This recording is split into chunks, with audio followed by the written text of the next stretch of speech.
The broomstick trembled in Kesha Williams' weathered hands, as Captain Bradley Thompson's cruel laughter echoed through the Riverside Air Force Base hangar. What he didn't know was that the quiet cleaning lady standing before him had once commanded the skies in ways he could never imagine. You're cleaning toilets and mopping floors while the very people you once outranked mock your existence. You bite your tongue day after day, watching mediocrity parade as excellence. But what happens when your past refuses to stay buried? What happens when they push you too far? This is the story of a woman who sacrificed everything to protect the people she loved, only to discover that sometimes the greatest battles aren't fought at 30,000 feet. They're fought right here on the ground, with nothing but truth as your weapon. Before we dive into this incredible journey of courage and justice, let us know in the comments where you're watching from.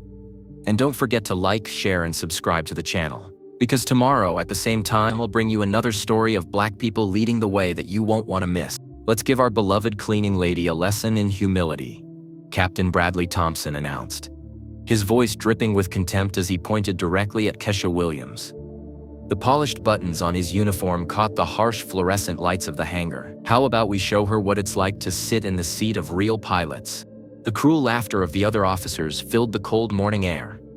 Kesha stood motionless, gripping her broomstick so tightly her knuckles had gone white. Her brown eyes remained fixed on the concrete floor she had been cleaning for 8 long years. At 42, she had perfected the art of invisibility. Head down, movements discreet, never confronting authority. Thompson was everything she had learned to despise about the military hierarchy. The son of a senator, he had sailed through Harvard on family connections and had never faced a situation where his arrogance wasn't protected by political influence. His fellow officers, mostly young men from similar privileged backgrounds, fed off his cruelty like vultures. "I'm talking to you," Thompson shouted louder, walking toward her in his polished military boots. "You people think you can do anything because of this diversity nonsense nowadays." Kesha's jaw clenched almost imperceptibly. The morning shift had just begun, and already she could feel the familiar weight of humiliation pressing down on her shoulders. She had learned to endure their jokes, their casual racism, their assumption that she was nothing more than an uneducated woman grateful for any job. But today felt different. Today, something in Thompson's tone carried an edge that made her skin crawl. "You know what your problem is?" he continued, now standing just 3 feet away. "You don't know your place." The other officers had stopped their conversations and were watching the scene unfold with the hungry anticipation of spectators at a gladiator match. Kesha could feel their eyes burning into her, waiting for her reaction, hoping for entertainment. What none of them knew was that the woman they were tormenting had once been addressed as Major Williams. What they couldn't see beneath her worn custodial uniform was the scar that ran along her left shoulder. A souvenir from ejecting from an F-16 over hostile territory in Afghanistan. But that was a lifetime ago, before everything changed. Before she had to disappear. Thompson's voice grew louder and more theatrical as his audience of officers gathered closer. "You see this?" He gestured broadly toward the gleaming F-22 Raptor positioned in the center of the hangar. "This is a $150 million fighting machine. It takes years of training, intelligence, and skill to even sit in that cockpit." Kesha's eyes flickered toward the aircraft for just a moment. The sight of it sent an unexpected jolt through her chest, a mixture of longing and pain she had buried deep for 8 years.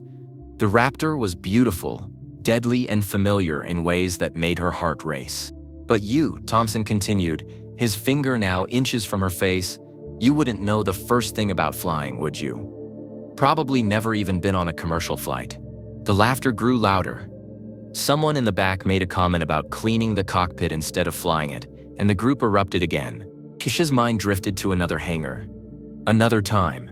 She remembered the weight of her flight suit, the feel of the stick in her hands, the rush of breaking through clouds at Mach 2. She remembered the day she had saved Thompson's predecessor from a surface-to-air missile, pulling a maneuver that earned her a commendation and the respect of every pilot in her squadron. "I bet she thinks planes fly by magic," another officer chimed in. Thompson's eyes lit up with what he clearly thought was inspired cruelty. "You know what? I've got an idea." He turned to address his audience. "What if we give our cleaning lady here a little lesson in aviation? Show her what she'll never be able to understand? The suggestion sent a ripple of excitement through the group. This was better than their usual morning entertainment of making her clean the same spot multiple times or accidentally knocking over trash cans she had just emptied. "Come on, Thompson," one of the younger officers said.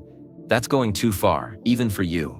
But Thompson was already drunk on his own power and the attention of his peers.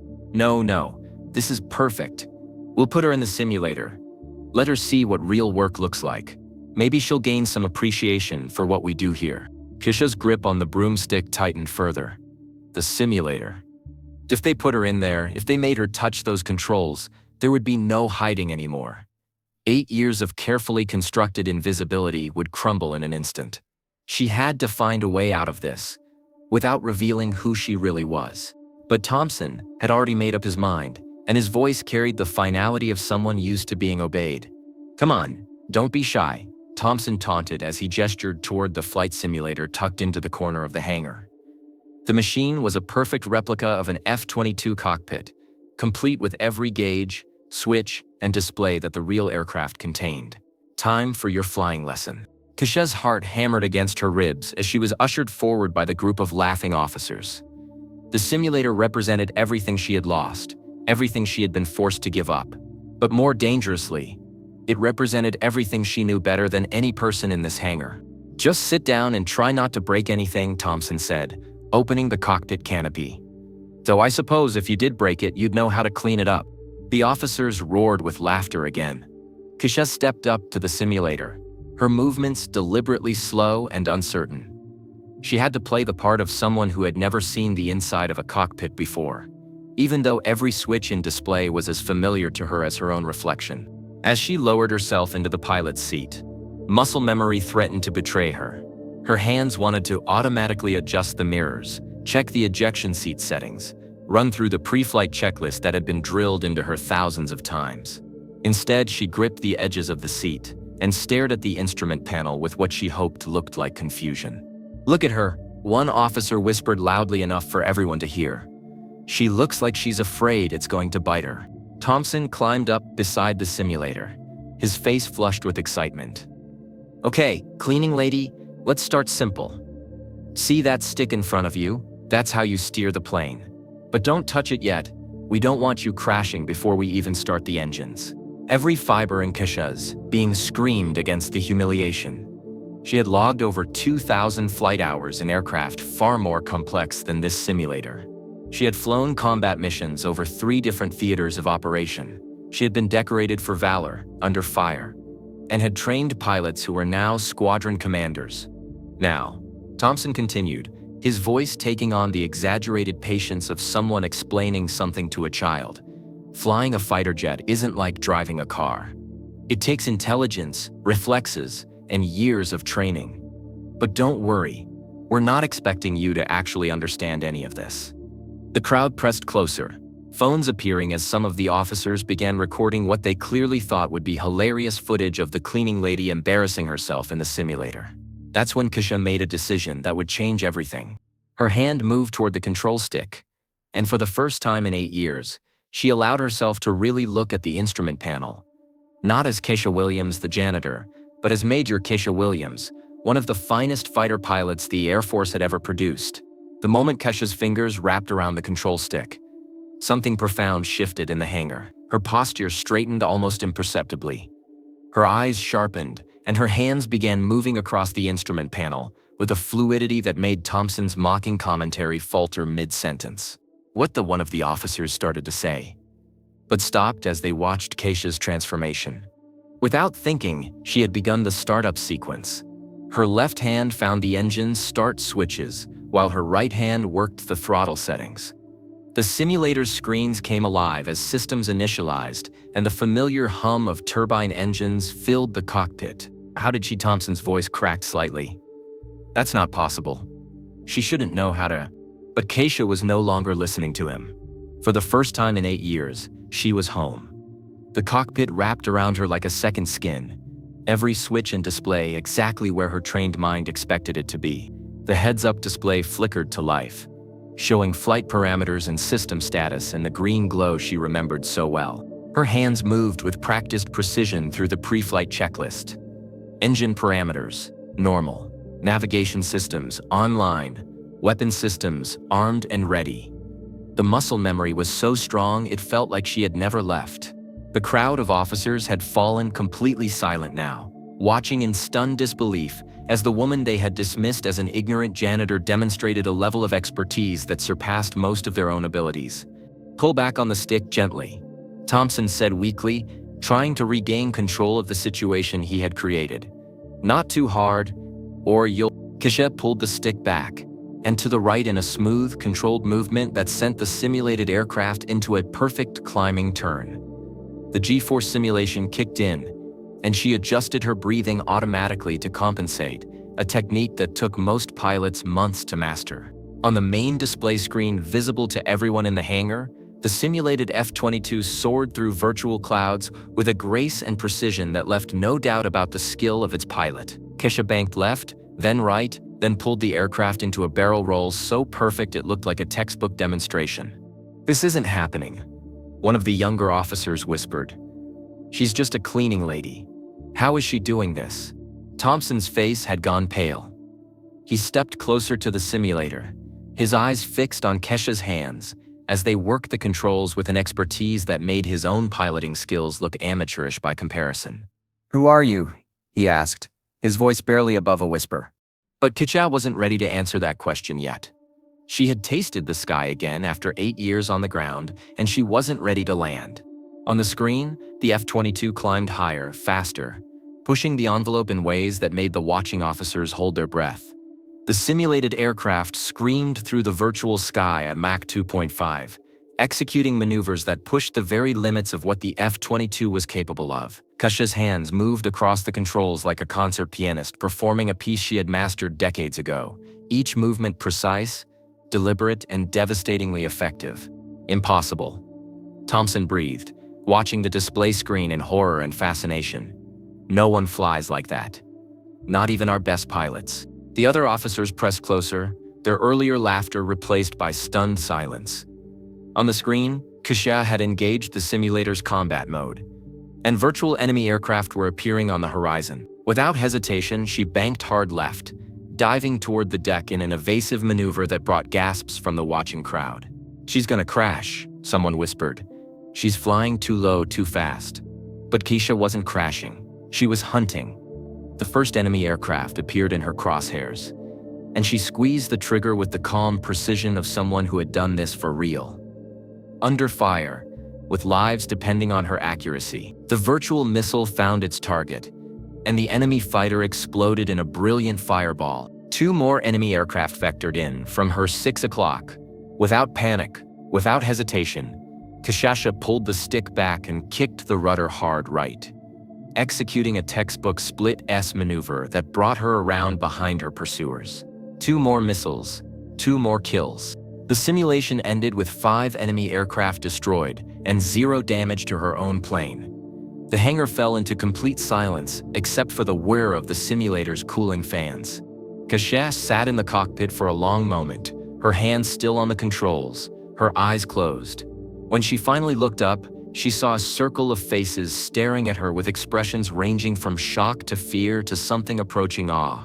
"Major Kesha Williams," she said quietly, her voice carrying an authority that made several officers unconsciously straighten to attention. "Call sign Phoenix. 2,047 flight hours in F-16s, F-18s, and F-22s. 14 confirmed air-to-air kills. Distinguished Flying Cross with Valor. Purple Heart." Thompson's face had gone from pale to gray. "That's impossible. We would know if there was a fighter pilot working as a janitor?" Kesha stepped out of the simulator, and for the first time in 8 years, she stood at her full height, shoulders back, chin up. The transformation was startling. The invisible cleaning lady was gone, replaced by someone who radiated the quiet confidence of a warrior. "You would know if you had bothered to look past the color of my skin and the uniform I wear." She began walking toward the hangar exit, but Thompson's voice stopped her. "Wait," he called out, his voice cracking. "If you're really a fighter pilot, why are you here? Why are you cleaning floors?" Kesha turned back, And for the first time, the officers saw something in her eyes that made them take an involuntary step backward. It was the look of someone who had seen things they couldn't imagine, done things they would never be capable of, and sacrificed more than they would ever understand. Because sometimes, she said softly, the only way to protect the people you love is to disappear completely. The weight of Kesha's words hung in the air like smoke from a crashed aircraft. Thompson found his voice first, though it came out as barely more than a whisper. Protect them from what? Kesha studied the faces around her. Young men who thought they understood what it meant to serve, who had never faced a choice between duty and survival, between honor and love. She had kept her secret for 8 years. But standing here in this hangar, surrounded by the machines she had once commanded, she realized that some truths were too heavy to carry alone. My daughter was 12 when I resigned my commission. She began, her voice steady but distant. Brilliant kid. Wanted to be a pilot just like her mom. But there were people, powerful people, who didn't want certain stories told about what happened in Afghanistan, about orders that should never have been given, about American lives that were sacrificed for political convenience. The officers exchanged uncertain glances. This wasn't the humorous spectacle they had expected when they gathered to watch Thompson humiliate the cleaning lady. I had evidence, Kesha continued. Flight recorder data, witness testimony, classified communications, enough to bring down careers, maybe change how the entire war was being fought. But they made it clear that if I pursued it, if I testified before Congress like they wanted me to, my family would pay the price. Thompson's Adam's apple bobbed as he swallowed hard. What kind of price? My daughter was walking home from school when a car jumped the curb and missed her by inches. My mother's house was broken into 3 times in 2 weeks. Nothing stolen, just a message. My ex-husband's business suddenly faced federal tax audits and regulatory investigations. The hangar had grown so quiet that the distant sound of aircraft taking off from the main runway seemed thunderous by comparison. So I made a choice, Kesha said, her eyes fixed on some point beyond the assembled officers. I buried Major Williams. I took my mother's maiden name, moved across the country, and became invisible. As long as I stayed quiet, stayed hidden, my family stayed safe. One of the younger officers found his voice. But why here? Why work at an Air Force base? For the first time, something resembling a smile crossed Kesha's face, though it held no warmth. Because sometimes you have to hide in plain sight. And because I couldn't completely let go of the sky. Thompson was staring at her with a mixture of horror and dawning understanding. The classified evidence you mentioned, do you still have it? Kesha's smile grew colder. What do you think? The implications of her words hit the group like a shock wave. If she still possessed evidence of military wrongdoing, if she had been protecting her family by staying silent, then what had just happened in this hangar had changed everything. But now, Thompson said, his voice barely audible, everyone knows who you are. Kesha nodded slowly. Now everyone knows. The secure phone in Colonel Martinez's office rang at exactly 0900 hours, 3 hours after word of the hangar incident had made its way through official channels. The voice on the other end was crisp, authoritative, and carried the weight of Washington power. We understand there's been a situation with a former Major Williams, the voice said without preamble. This needs to be contained immediately. Colonel Martinez glanced through his office window toward the hangar where Kesha Williams, Major Williams, had just shattered 8 years of carefully constructed invisibility. Sir, the situation may be beyond containment. There were witnesses, video recording. Then we moved to Plan B. Transfer Williams immediately, remote assignment. And make sure she understands that her family's safety depends on her continued cooperation. But as the colonel reached for his phone to summon security, he found himself staring at an empty hangar. Kesha Williams was gone. She had vanished as completely as she had appeared, leaving behind only a janitor's uniform folded neatly on the simulator seat and a single sheet of paper tucked under the keyboard of the base commander's computer. The paper contained a web address and a password. When accessed, the site revealed terabytes of classified military data, flight recordings, classified communications, witness statements, and photographic evidence of decisions that had cost American lives for political expediency. Everything had been encrypted and uploaded to dozens of servers around the world, programmed to release automatically if Kesha Williams or any member of her family was harmed.